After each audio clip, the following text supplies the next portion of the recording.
Well, good Monday afternoon, everyone. This is Maleigha Cook, your local County 4-H Extension agent. And behind the camera over there on his first major 4-H project, which will be a series of how-to videos for 4-H contests, is Mr. Everett Hutton, our first ever Changemaker team member for Craighead County.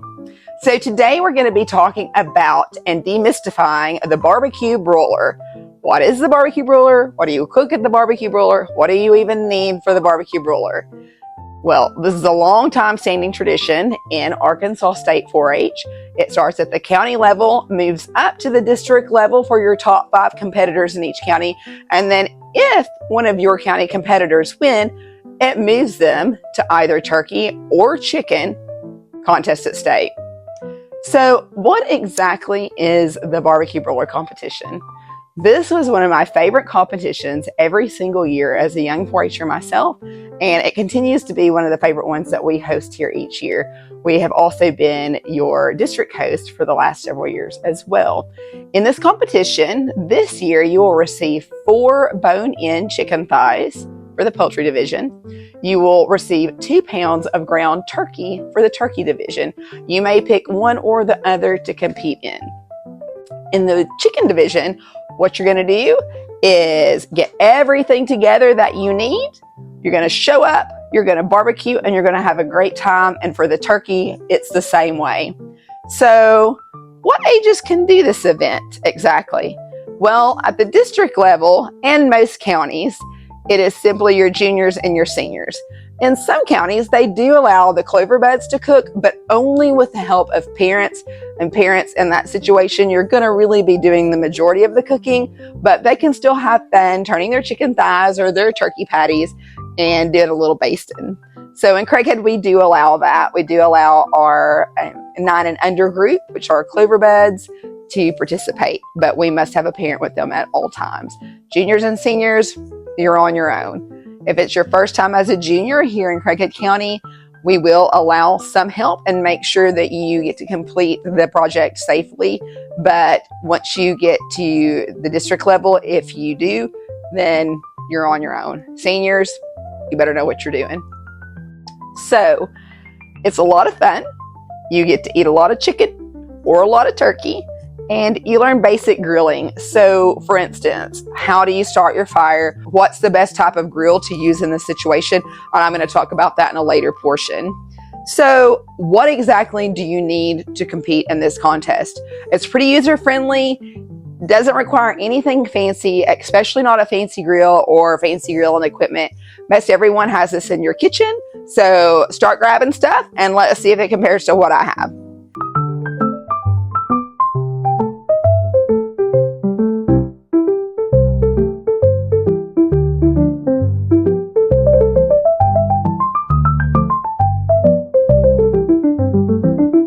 First and foremost, you want to think about safety as far as foodborne illnesses. You want to make sure that you have gloves for handling your raw chicken. You also need to have some type of sanitizing and cleaning spray or cleaning wipes, like a Clorox wipe or a Lysol wipe. Hand sanitizer, or you may have soap as long as you have water to wash your hands with that soap. Now, the next thing you're going to need to think about are what tools are you going to need? You're going to need a set of tongs. The longer the tongs, the further away from the heat you are, which is good. However, the longer the tongs, the less control you have, especially if you have smaller hands. These are your basic Walmart tongs. I really feel like this is the perfect size. Okay. You need a spatula to help get underneath your chicken as you're turning it, or your patties, particularly if you're doing the turkey ground meat. You need a basting brush or pastry brush to help brush on your liquid, your marinade, your sauce, or your oil. I always, just in case, I put a spoon and a fork in.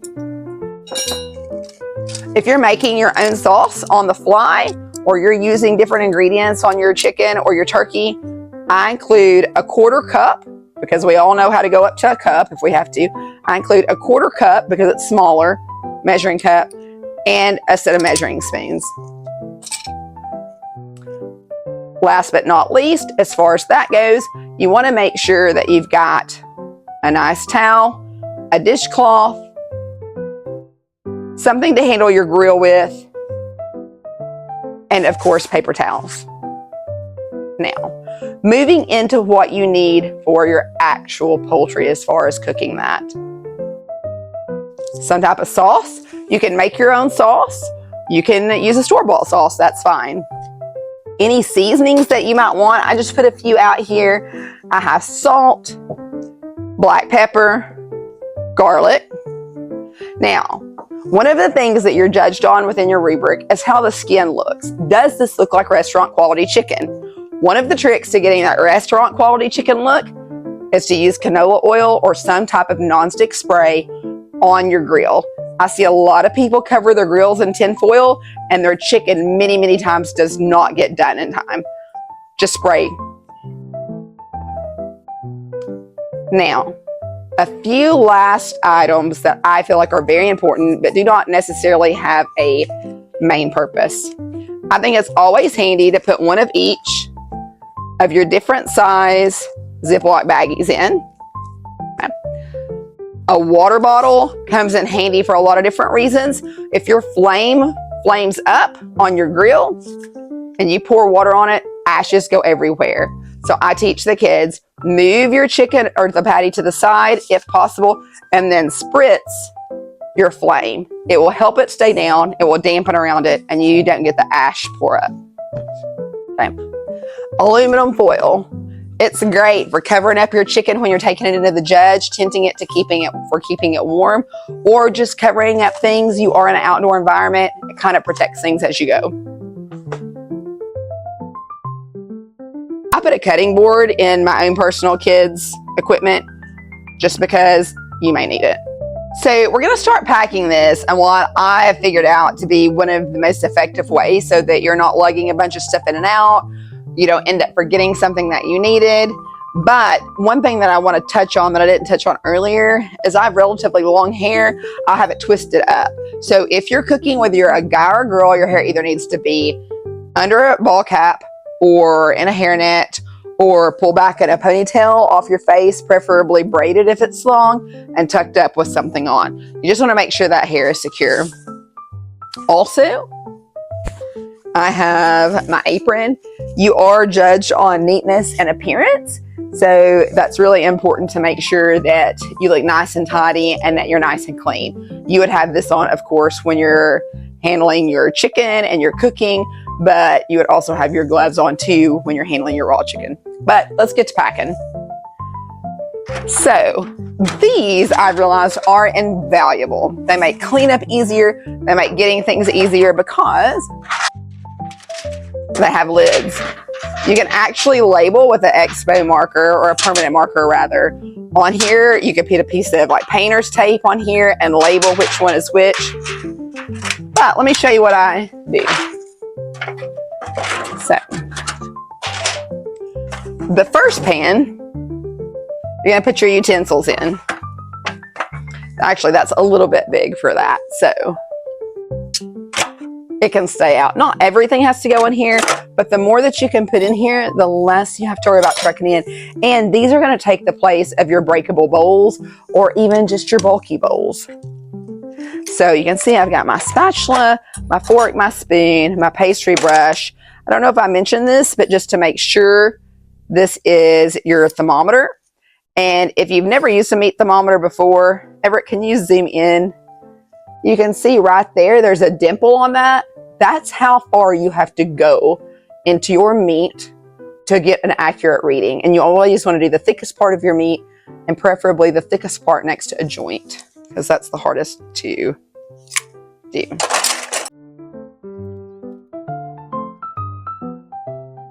That one I don't think is going to fit, so we'll just lay him over with our cutting board. Now you have all of your utensils in one area. And I'm not actually going to seal these up because we'll use these pans. But so here's your utensils.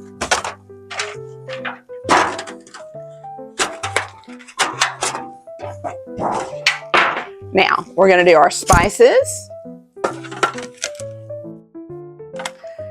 If you are using salt, pepper, garlic powder, paprika, any of those, you can label one of these and put your individual seasonings in these and put it down, and it makes so much more space.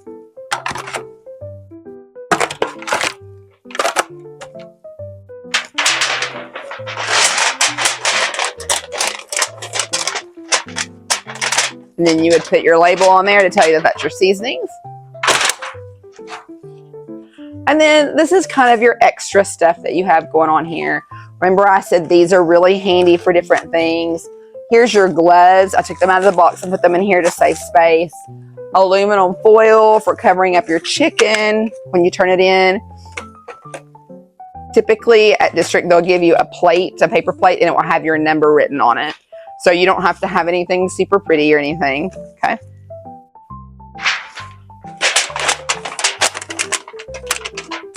And I can make that fit, but just for the video's sake, we're just gonna put it over here because we are gonna reuse these here at the office. And that really just leaves you with a very few other things right here.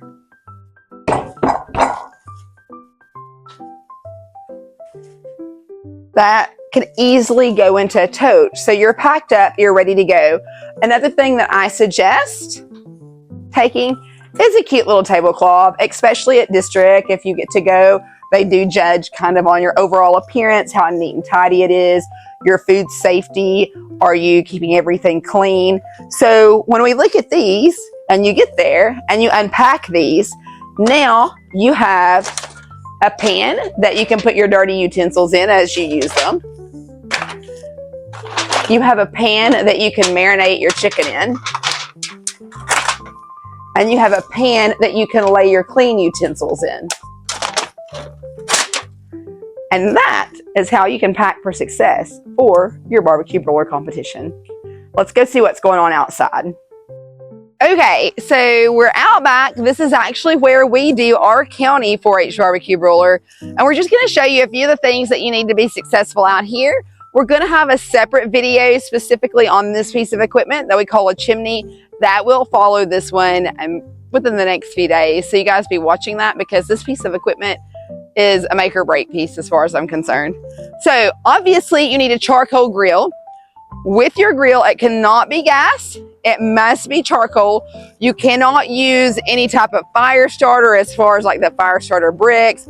You cannot use, this says Instant Light. You cannot use the Instant Light charcoal unless you are a Clover Bud in my county competing. You must use regular charcoal, not Instant Light, if you are a junior or senior competing, okay? Also, when you're prepping your poultry, you cannot inject anything into your poultry, okay? No injections are allowed. So, I have people come in from time to time and they'll show up and they have these big barbecue grills. And that is how you know a first-time barbecue broiler contestant, because they will show up with these ginormous grills that take a ginormous amount of barbecue or a ginormous amount of charcoal, and that takes a ginormous amount of time to heat up for 4 chicken thighs or a couple of turkey patties, okay? So I have learned over the years the ultimate grill to use for this contest are these Walmart grills or Lowe's, or even Fred's Dollar Store has them sometimes, this size. My next favorite is actually the small round tabletop grills, and they are really great for our smaller kids as well. The reason these are so good, Everett, if you'll come up here, if you look in here, this is not a huge amount of space. You can put your charcoal and its pyramid in the middle, get it nice and ready to go for your chicken, and then put your thighs right across here, or your patties right across here if you're doing turkey. You're not losing a ton of heat. On the big barrel-shaped grills, it takes a lot of charcoal. You can cook with 1 small bag of charcoal in this little grill, and it do a great job. Remember, these are thighs. They're not huge, and they don't take a tremendous amount of time. Although you do have a 2-hour window from picking up your chicken until the time you turn it in to get it prepped, ready, cooked, and turned in. So you have quite a bit amount of time, but you don't need a ton of space to do it on, because the more space you have, the more heat you lose. So either a grill like this or one of the small round tabletop grills that you can actually set on top of your table. If you're going to do that, make sure that you do not have a plastic table. Ask me how I know. Okay. All right. So you need your charcoal, you need your grill, and you're like, Maleigha, where's our fluid? Where's our lighter fluid at? We don't use lighter fluid in Craighead County, and that's why we go to the State Poultry Festival a lot. We use this. This is called a chimney. We're going to show you guys exactly how to do this in a different video with the actual fire and the actual lighting of it, but I'll give you the concept. Charcoal goes in here.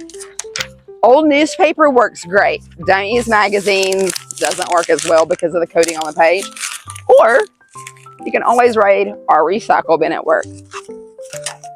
You start wadding it up, and you want to pack underneath there as full as you can. Nice and tight. As tight as you can get it. And you want that filled. You take your lighter, you come in through here and you light it. When this catches on fire, it comes up and starts burning the charcoal from the bottom. And then as the bottom ones get hot and catch on fire, it burns to the top. When the flames go out and your charcoals are whitish gray, we're gonna pretend like this is all burned and it's whitish gray.